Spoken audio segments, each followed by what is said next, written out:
இப்ப திருவிளையாடல்ல வர தர்மியும் சிவாஜி ஐயாவும் பேசிக்கிற அந்த உரையாடலுக்கு அப்புறமா வந்து 1000 பாத்திரம் படங்கள்லயே நிறைய பேர் அதை வச்சு நிறைய காமெடிகள் நிறைய விஷயங்கள் பார்த்துருக்கோம். ஸோ ஏபிஎன் ஐயாவுடைய மகள்கிட்ட அதை கேட்காம நிறைவு பண்ண முடியாது இந்த பேட்டியை.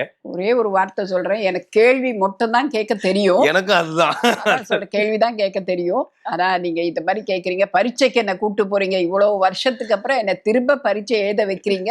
எனக்கு தெரிஞ்சதை சொல்ல விரும்புறேன், தெரிஞ்சதை சொல்லிடுவேன். என்ன கேட்குறீங்களோ தயாரா இருக்கிறேன். ஆரம்பிக்கலாமா? ஆரம்பிக்கிறேன். அன்புக்கு நான் அடிமை. அமைதிக்கு பொறுமை. பண்புக்கு கடைபிடிக்க வேண்டியது. பாசத்துக்கு தாய்மை. திருமணத்துக்கு முன் பெரியவங்க போட்ட கோடை தாண்டக்கூடாது. திருமணத்துக்கு பின் தனக்குத்தானே போடுற கோடை தாண்டக்கூடாது. சொல்லக்கூடியது கடல் அளவு. சொல்லக்கூடாதது அவச்சொல். எல்லோருக்கும் தேவையானது நேர்மறை சிந்தனை. எல்லோருக்கும் தேவை இல்லாதது எதிர்மறை சிந்தனை. பெற வேண்டியது அருள்.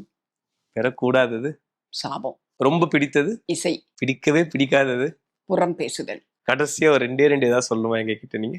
2 வார்த்தை. நன்றி, வணக்கம். நன்றி, வணக்கம்.